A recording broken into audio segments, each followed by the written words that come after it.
to blur the background so he doesn't get caught in there. So thank you so much. No Again, worries. I'm a big Motherland fan, as you can tell from the questions. Yes, that's great. And I'm so excited because obviously we've just started season 3. We're Mhm. going to be on episode 2 coming up this Tuesday. Yeah. So it's exciting, sort of bittersweet too, at the Yeah, same it is. time. It was, yeah. I don't think anyone expected that it would have to, that there would just be this one season to wrap up all those storylines. So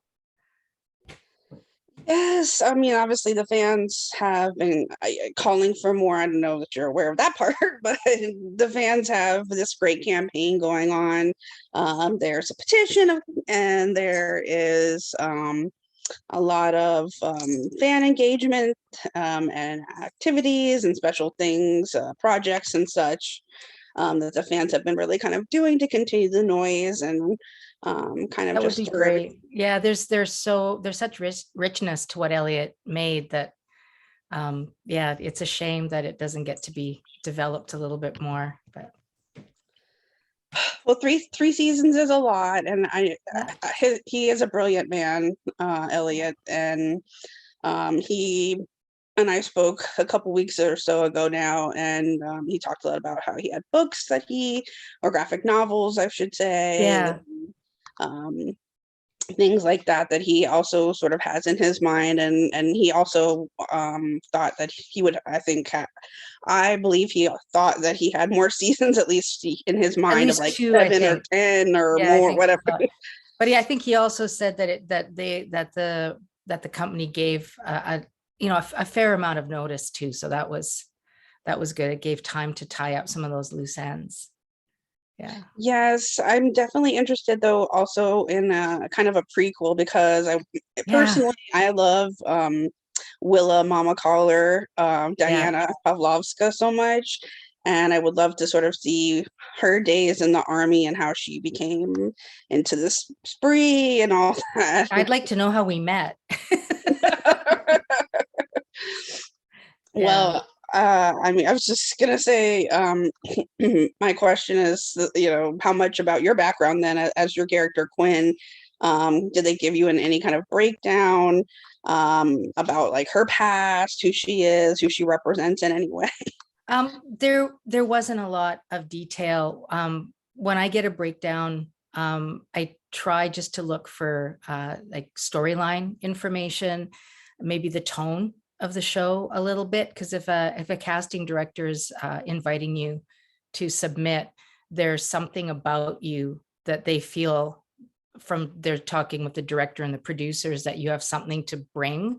And sometimes they bring in people who may be going a little bit against what the producers and directors think they might want. So just try to keep it like, just get your own reaction to the writing. And the writing was so much fun. As for that the first episode that I appeared in, the scene with the cataract healing, that was the audition sides. So there was a lot to work with there, but I think, yeah, nothing was really made explicit about how we met and then parted and things. So I have my own little story in my head for if I need to stitch pieces together. So Yes, everybody wants to know, how did Quinn come out of the army? Did she retire? Was she terminated some way? Like, how did she get to civilian life? Did you I piece know, that together yeah, then and it's yourself, interesting, or? and Willa as well. Like I think in the earlier versions of the script, there was a suggestion that she was badly injured and then left, and then that kind of went by the wayside a little bit.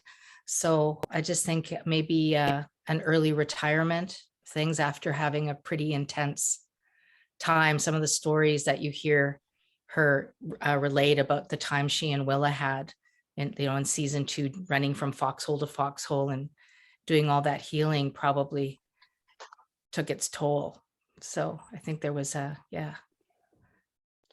That's right. I mean, we don't know how much of an emotional imprint that type of healing really has on Yeah. people. It's not been too explored. I mean, obviously, we see a little bit about through Rael's eyes, and it doesn't sort of seemingly have too much lingering. But again, she's sort of newer at her powers than someone like Yeah. Willa and Quinn in a way as well. And there's all And the that, warfare too, that, right. what we know about PTSD, and, there's lots to mine in there for sure. So then did you fill in any gaps for yourself then about who Quinn was, as you were saying, or did you piece anything specifically for her in any other regard? As an actor, I don't tend to try to fill in things that the writer hasn't given me. I really focus on what that text is. So if there are little things that need filling in, but for me, it's what's on the page more than anything else. So again, I have thoughts, but they're not really solid.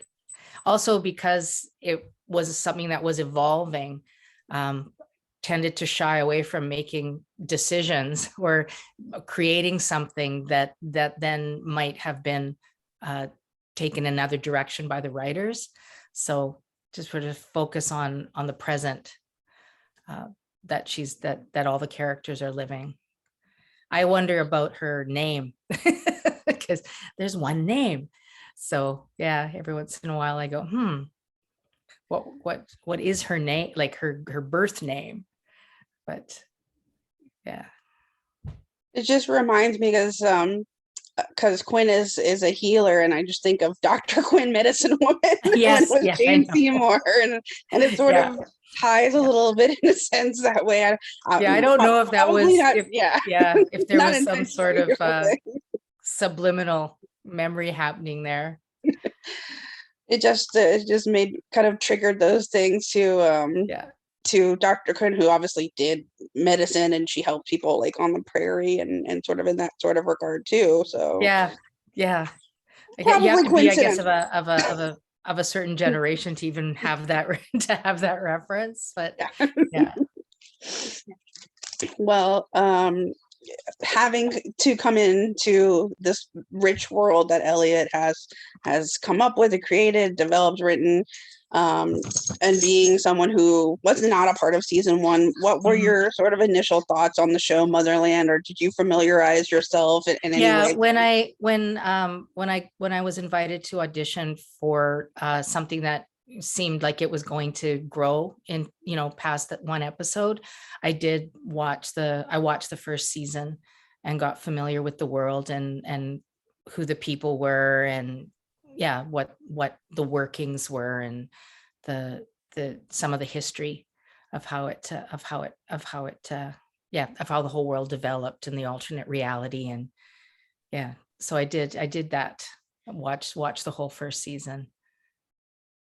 Did it pull you in and gravitate to you as much as it has resonated? Well, we see so little that is, matriarchy and things. So it's lovely. It's such a lovely, yeah, because you think sometimes it can be daunting, to walk in as a guest star, or a recurring role into something that's so established. But the set and the culture of the set is so welcoming, and yeah, everyone was just so nice, right from wardrobe and hair and makeup, and then being on set and immediately meeting Taylor and Jessica, and working with them, and all the directors. And Elliot, of course, and Brian, have just been, it was just a lovely thing to walk into. And the locations were great. That barn was all you had to do was walk into that barn and go, oh, okay, I know who this is. Yeah, it was a lovely thing. I was gonna say, I mean, you have these beautiful, quiet, serene locations, Yeah, being out in the session, yeah, and you get these kind of like rolling beauty and serenity and peacefulness, and in a in a area that it is that the show does take the time to be very honorable to, and make sure to keep the importance of that representation as well, and Yeah. significance Yeah. in that regard as well, which is extremely important as well too. And something also that has been a rarity, besides you're talking about, like a matriarchal forward show, to honor these cultures, honor the people, be respectful of that culture as well. Yeah, and the importance of voice in the story, and giving voice to things that in the casting of it as well. There are so many people from so many different places, and mostly people have used their own voices. So it's that's a rarity as well. So yeah, it was such a lovely, diverse cast as well. It honors so much beautiful inclusivity. I mean, we talk about the culture, but we also talk about, obviously, the representation that also comes from the inclusivity of LGBTQ representation, and it wraps it all so reverently, I guess I would call it, if that's a word, so well. Yeah, it's also not really a story point. Like, it just is. It just is, and that's really refreshing, that it's not the point of the story, and that there's going to be some tragic ending because someone's LGBTQ. It's that it just is in the world, which is amazing, which kind of makes me, it makes me, if there had been more time, that the Camarilla and those forces, especially what just happened in the US yesterday around reproductive rights and things, that that openness of the world in these other ways, like where that would have gone, like where that would be going, if, or where the Camarilla came from, would be, as you said, like prequels would be really fascinating to see where these people came from. It's really rewarding, really refreshing, and as you talk about this relevance, and these messages that we see, there's certain parts, like through Fort Salem, where they talk about like inoculation, and their last season they had the kids in the cages, and we talk about like the importance of voices, and that's the Camarilla are trying to steal voice boxes and shut down the rights of the witches, and shut down their voices, and the way that it's really layered, and relevance, and representation is really it's really just high caliber, and I'm learning more. I'm becoming educated what I watch. I'm using my voice. The fandom is obviously, in turn, like we talked about before, using their voice to talk about more. It's just the riddles of and layers of messages within the show, and it just is, and that's why it's also important. And everything about it, it just it really rolls up and wraps into such a beautifully essential series. Yeah. You talked before about meeting Quinn, and we're first introduced to her. She's healing someone in this session, and that's something that we talked about, Rael as being a healer, and in season 1, it's really sort of tied specifically to her family. And obviously Willa being a powerful healer. It's constantly kind of told in season 1, like, your mom was this powerful healer in the army, and we're trying to figure out, was Quinn taught this specific power through Willa, because apparently Quinn has, is always learning, someone who's also always learning too, because as we see her with Scylla, they're kind of growing, learning, teaching together each other with each other.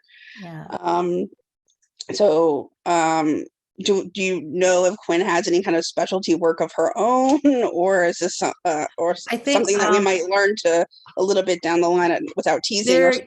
I mean, there's the weather spell that was in season 2. That's not a spoiler. The yodeling hail spell, Yeah. which was a lot of fun. So again, I think it was a real privilege that after I was cast, that then they took some time, and I think they expanded some things, and they created that weather work for her. I think that happened as we worked together. So there's the weather work and there's the healing. The part I have to play in season 3, there's another kind of work and it's work. I always get the sense it's not work that is taught at Fort Salem. It's not, the healing work and that. So it's almost like the difference between someone who's a healer in a community, like the women who were, that were accused of witchcraft back in history, that someone who knows herbs and has this intuitive knowledge of what we can do with our own perceptions and our own awarenesses, rather than the kinds of work that are kind of legitimized within the institution. So I just get a sense that there's that pull there of certain things are allowed and certain things are not allowed. And she doesn't strike me as the kind of person that sits very well with. So those are my thoughts. Yeah. She certainly was very easily open to working with Scylla, who is a part of the Dodger Spree area. Yeah. So if she was strictly, if Quinn, excuse me, it was strictly, Army, and the way that the Army feel about certain other factions of things. Yeah, and I think I don't know, like, and again, it's amazing when you really start to look at it, for as an episodic TV show, how much Elliot and the rest of the writing team was able to put in there. Because why do people become insurgent and terrorists? It's not a black and white question. Like, violence and killing is not, never would, not to condone that, but why do people become insurgent when they feel that they have no other? So I think, having been in the Army, and just some of the little things that were slipped into some of the dialogue, and seeing what, it keeps being alluded to with Nikta, what did Alder do? What did, how did they abuse maybe their military power in that way, and seeing that and not condoning the spree, but understanding why people might take that path, just like we have in the world today. That if we could, stop taking these polarized positions. So I think that's part of it in there as well, that trying to understand this young woman and how she got there. Yes, I love that that there's this great morally grayness between a lot of different characters, and then it's not always a judgment, but it also is not 100% that one direction at the same, always at the same time. Like, there's always, the compass feels like it's spinning, and it can be thrown in a whole different direction another time. And that's also what I love so much about the character Scylla, is that she has this great morally grayness to her, but she also has this inherent goodness and strives to help other people at the same time, and this great care, and you can see her as a terrorist, and you can see her in certain ways who's been weaponized and radicalized, as we see in in other places, other belief systems as well. But she's definitely someone who is very resolute, as well, in her beliefs, in her core, and at the same time, like we talk about, she fights for what she believes in, she fights for the people she cares about, and that's those are also admirable things about her. So you can feel some type of way, but also admire her. What I really like about all the storylines is that as soon as someone starts feeling they have the moral high ground, and they're correct, they're right, something happens, and then they're not so sure. Yeah. exactly. Yeah. That's what makes for good TV. Like, 'cause that keeps you on edge. It keeps your head spinning, keeps you thinking. I mean, there's a lot of stuff that lingers in my head after, and I'm sure amongst other fans too, a lot of stuff after you watch an episode that starts lingering in your head, and you start thinking about the different puzzle pieces that the show offers to you every week, and you start to think about theories and who each character is and what part will they play, and it just can go endlessly. Is that their real face? Yeah. Yeah. We talked a little bit before about who this character Quinn is from her healing, but also we talked a little bit about her relationship with Willa as well. We have this scene in season 2 between Quinn and Raelle, and they talk a little bit about how, with Sam Wayne and Willa was supposed to show up, but she doesn't show up, and the audience sort of gets a sense like, duh, we know that she's not coming because she can't come to you. She's alive.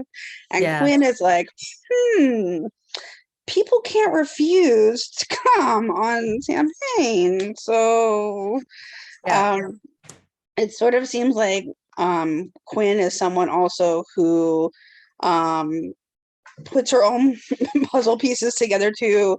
Quietly to herself. Yeah. Yeah. Yes, Yeah. So yeah. so it seemed like she sort of is also someone who's not only a great healer, but someone who is very apt at listening as well, because listening is a power also in itself. So I wanted to ask a little bit about in that situation, do you feel like it was something that was more Quinn drawing her own suspicions, or something that just might have been in passing, because we don't know, because there's a lot of things that are left after that portion between Raelle and Quinn that don't get picked up. So just the Quinn not really answering Raelle's, like just kind of leaving it with that statement. There was a version of the scene where there was a more definitive statement that maybe she's not dead. But as you said, the way the structure of this episode, the audience already knew that. So it's not helpful for the character to say that. So that's the difficulty of this linear structure, to pick up so many storylines, that things that would be happening at the same time are then have to be shown one at a time. Anyway, that I just think the what seems to be building is that the connection between Quinn and Willa is that there's a really, really strong connection, and that the sense that Willa's presence at least is still around is, I think, something that Quinn has been aware of. Not necessarily thinking she's alive on a material plane, but that she's still somewhere, but doesn't want to say that to her to Raelle or to Edwin without any kind of proof or anything. So it's just I had a feeling, but let's wait and see what happens with that. Yeah. It's definitely something to know on. Obviously, Quinn is not someone who would be like, well, sounds like your mom's alive, like who's gonna, to give somebody like false hope, or exactly. Yeah. like you said, without any proof. But it's sort of also like a lingering thing, like, why doesn't Raelle pick up on like the fact that she said that Quinn says they can't refuse, and then her mom doesn't come. But also at the same time, it sort of reinforces the sense in what you're talking about, like also how Edwin continues to tell Ray all the time, like, your mom will always be with you. She always said that she would never leave you. So in a sense, that's such a big decision that Willem made, that I don't know that your husband or your child would, like, that thought would immediately cross your mind, like, oh, maybe they fake their death and don't Right. want to, like, I don't know that that's something that would, from the outside and watching it like that, you go, oh, but I think and that's our job, is to live into these things that I don't, it's a conundrum. Like, okay, they can't refuse. So what does that actually mean? But I don't think anyone at that point is thinking she's alive in a house somewhere, Of course. Yes. but there is Yeah. something to figure out for sure. Yeah. Yeah. But I like that it also leads to everyone figuring it out together. I mean, we know, but like, in a sense that everyone gets to figure it out together in a timeline way as well. And the question why is there. So we know what, and to me, that's a really fascinating storyline, rather than just plot twists, but we know what. But what's fascinating to me is why did she make that decision, and why is she keeping herself hidden? That's a good one to see play out. Well, we segue into a part of season 2 with Quinn and Scylla's budding relationship. And we get this incredible scene that we're treated to for Morrigan's Whisper. And the dancing, the music, the tempo of everything, the trickery in a way, the sly nod to everything, the rhythm of all that moment. And I want to ask, yes, how was it to film that scene? What was it like putting it together and getting to sort of watch from your own perspective as an insider, and we're watching as the outsider? It's just it's so much fun to be on a set when there are so many people, especially with COVID. That was a real rarity. So everything that had to happen and all the safeguards, making sure that everyone had been tested, and that they could have that many dancers on that set, working in such close quarters with each other, that was very, very rare, to be working at all during that time. That was so that it was lovely. And there's such a skilled dance and musical theater community here in Vancouver that it was just a real joy to see those people. A lot of them, I knew a lot of them from the theater community. So, but from my own perspective, it was a really easy day because I just got to watch and then comment towards the end, because it was amazing to watch them put that together, and the barking dog, and all the little moments, the dropping of the grocery bag and the crane moving in. And it was just, there was a whole bunch of choreography on the camera side of things that you don't get to see unless you're on set. But there was a big dance going on with tracking what was going to be featured. And it was a fun day. Did the music actually play, or it was just more every time. Every time that lovely music was playing, so that they could. I was most impressed. Not most impressed, obviously, but I was very impressed with the dog. Would just bark on cue. That was lovely. And I think Amalia said that they didn't end up using the crow, or they used a special crow or something like that. I never met the live crow.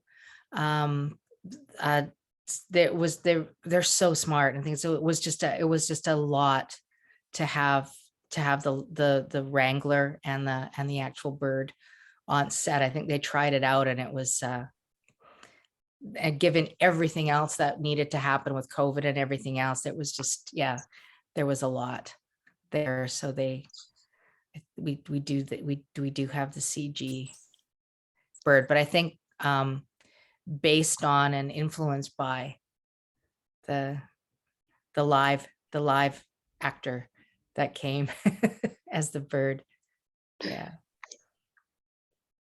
Well, it's certainly a fun and indulgent moment, but it also really is a nice sort of signifying olive branch in a sense as well. Obviously, Quinn has a past in those Dodgers and things like that, but also it's sort of a nice olive branch as well because we see someone else besides Willa or Papa Collar working with Scylla and embracing Scylla, someone Yeah. outside of the family or someone who is also considered family as well. But Yeah, yeah. Well, I think there are different kinds of matriarchy, and we have the sort of the military, sort of the power-based matriarchy at Fort Salem, and then there's a different kind of matriarchy inside families and communities. And I think they created Quinn, I think, to step into that, to be there as somebody when they leave Fort Salem and go on the run, that there's another kind of support, kind of maternal in a way, support that's there. yeah, and Scylla lost her mom at a younger age, and then she had Willa for a short while, and now she has this kind of budding bond with Quinn, and I like that that like I said that they really get to work well and teach one another and learn together and sort of play off of each other's strengths as well. And I wanted to ask a little bit about then how that kind of relationship and that bond really kind of carries over here into season 3 as well, because we see them, we see Scylla in season 2, like we talk about doing all being an instructor in a way to Quinn, and how does that kind of carry over as we see here through season 3? I know again we're very early on in season Yeah. 3, but it seems like from some of the teases that beautifully and hopefully and feeling expectedly that these two get to deepen that relationship. There is a significant moment that they have around another kind of working, and that's pretty much all I can say about that. So yes, it is picked up, and also there are so many balls in the air right now that there's a lot. The writers have a lot to tie up and pull forward as they go through. But yeah, that relationship is there. It's kind of been openly teased, and that lineage plays a significant or a big part this season. When I talked to Elliot a couple of weeks ago, and obviously through the trailers and the episode 1, we see the beginning of how we got a lot of the pieces of Fort Salem and a lot of the workings of witches and things like that. And so I wanted to ask if you're able to kind of tease or say anything about how maybe the past ties that bind might emerge new connections through Quinn, or something along the lines of how Quinn's past or the past might play a part for her. Well, the relationship between Quinn and Willa is I can tease that. There's a that really has a significant part to play in how things evolve in the season. So that, yeah, that what we've been speaking about, their growing up in the session, and the connection that they have, and Quinn's connection to Edwin and Rael, and now Scylla, that that piece does come together. And we talk about family, and I love how also in the show that like family can really be anything or anyone. That Mhm. is not necessarily the people that you're born into, but how that also kind of evolves. And obviously we see that through like the unit and the sisterhood, but also how these other characters become folded into the family as well, even begrudgingly, maybe like Nick does in Yeah. a way, exponentially, in that way as well. But it definitely explores the dynamics of what family is, and the bond that doesn't always come from being blood. Yeah. Exactly. So we have just started season 3, but the end of season 3 also feels looming in a sense at the same time too, because there are um only so many weeks worth of season 3 It's to. only 10 episodes. Yeah.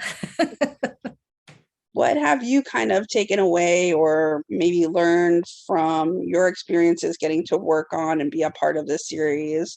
Whether it's, something from the storyline, obviously the messages yourself, or something from, behind the scenes as an Um, actor as well that kind of pushed you or challenged you? uh, it's just a lot of hope for uh, the workplace itself, that you can have a show that has a lot of women. You can have a show that has a lot of women directors. I know we've been getting there, like, that's not news, that more and more women have been directing episodics, but still, um here in Vancouver, that this, to have so consistently be working with so many women, that everyone doesn't need to look the same, that everyone doesn't need to speak the same, that just that the acceptance of, it's odd because diversity and inclusion seem like they're contradictory concepts, but yeah, uh, characters that are non-binary, that that it just that all of the things from someone who trained in my generation, being told I had to mold myself into a certain kind of presentation, especially of being feminine or female, in order to get a job and to work, and that in this show especially, seeing that all dissolve, and that a workplace can be a really nice place. um that a really respectful, kind, compassionate place to be, which is not always the case, as you've seen in my higher profile stories of the kinds of things that can happen with power dynamics and things, and none of that was ever there on this set. So that was just, yeah, oh, you can work like this and make something good. Yeah. We've already seen over the past couple seasons, not just season 3, but some outstanding episodes through like Amanda Tapping, Oh yeah. and the most incredible directors that have been have touched this series, and have been a part of making it just that much more special and meaningful for us behind this, to watch. Yeah. And it's beautiful to hear that how much it is, in turn behind the camera as well. Yeah, it is. It's, yeah, it feels, um what you the camaraderie and the bonding that you sense watching it um is there in the workplace. And I think audiences can tell, um if it's real or not. And it's, yeah, all of that warmth, camaraderie, trust, is just, it's real, whether the cameras are rolling or not. Yeah. It's just to watch on screen is this incredible inherent chemistry that seems to be there as well, and the bonds between all the girls together, and how it just really extends, tenfold forward, whether it's the other characters or behind the scenes, to everyone, and through the cinematography, to every touch that comes from the show. You just see the most the most details, the most heart that gets put into it, the conviction that we get to watch on screen. That's what really draws you in. That's what sucks you in. That's what helps you with that escapism that really comes from watching a show that goes those extra miles or goes that deep. And that's what I get when I watch Motherland. And like I said, it really just gives me a lot to linger on every time I watch an episode or rewatch an episode, because there's so many details within each episode that, you know, I miss certain things too, or certain clues or cues and things like that that make it so rewatchable. Yeah, they pack a lot, because there's, you know, not a lot of episodes in a season. They pack a lot in there, so that, like little Easter eggs that that are in there. We talked about the beautiful landscapes of this show, but I also wanted to talk a little bit about the time that you have gotten to spend amongst the cast and being a part of the series. What, beyond what you really took away from working on it, but you know, if you have like a special moment that you have from being a part of the show, whether it's, you know, behind the scenes, something that you just kind of enjoyed or remember, or, you know, kind of feels imprinted on you. It's just, again, what I spoke about before. It was just the whole sense of really looking forward to going to work, and knowing right from, you know, arriving at Crew Park and being shuttled to the circus, and, you know, everyone that you met was going to be wonderful and looking after you, and facilitating everybody doing the best work they can, you know, of the makeup, trailer, hair, all of it. And it was a really, you know, working through COVID was a really, really stressful time. You know, schedules, people got ill, couldn't come to work, had to quarantine. Schedules, you know, shooting schedules got, you know, overturned, and things had to be, and everyone just dealt with it with such grace and and kindness. So it was just really lovely just to look forward to going to work, and just really enjoying hanging out with everybody when you weren't shooting. But, you know, all the waiting that happens as things get turned around, and the waiting, that's a big part of that job. Was just a joy to be there. I've heard a lot of great green room stories from different people, I will say that. But great in the sense that it's just like we talk about, the camaraderie that's there, and the regard for one another that's so special. The ladies of Motherland share a lot socially with us, and Diana told me she has like a picture album that she keeps. And I don't know if you have some of that you just keep for yourself, not necessarily just share it, but something, you know, from your time being a part of the show. I'm not, even in my real life, like pictures of my kids and stuff, like I'm not inclined to keep things like that. I mostly I record things in my memory. So that's just I don't really have tangible souvenirs, but it is, as you were saying, it's a feeling, and and really, really fond memories of those people, and hopefully we'll cross paths again. And those young women are such, you know, they're so good, and they grew so much over those seasons that I'm sure we'll be seeing a lot more of all of them. Well, just my final question is, the Switches, which is the name of the fandom, have absolutely adore you.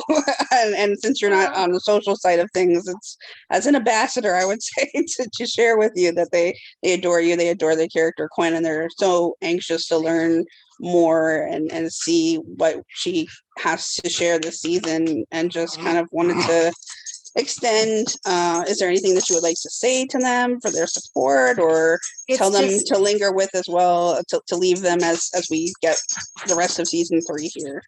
Just how important it is. I can't even remember, it was many decades ago, in actor training, reading commentary about acting, actors, you know, established actors' thoughts on acting, and I can't remember who wrote this, that working in the theater is like having an intimate conversation between yourself and the audience. But when you're working for the camera, so you can tell how old this quote is, it's like writing a letter and posting it and then not knowing, did it get read? If it got read, what was the reaction? Is there going to be a response? So when people invest in our work and take the time to connect and take the time out of their days to say thank you, this gets me through the day, your work has touched us and affected us, because in the theater you get the applause, you can feel the house, but when it's on camera, it's kind of a bit like yelling in the dark. So that just for everyone to know, it really matters that people take the time, and like you taking the time to speak with me and let me know that all the effort that we put in and things that it does mean something. It's none of us got into this for the paychecks. We do it because we love it. Sometimes there are good paychecks, but we need to know that the work matters, and you're the people we do it for. So that was such a lovely thing when you let me know that, because as you said, I just kind of blipped in the middle of this really established thing, and it's also a testament to the writing and the direction that that character made such a strong impression so quickly.